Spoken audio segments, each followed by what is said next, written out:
Eta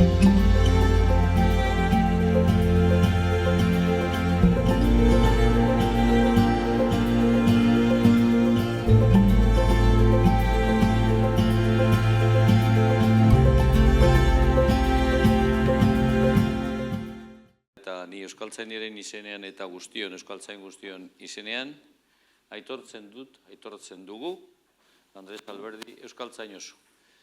Eta hori adierazteko aurrerantzean, etxean ez, baina aurrerantzean, hasteko,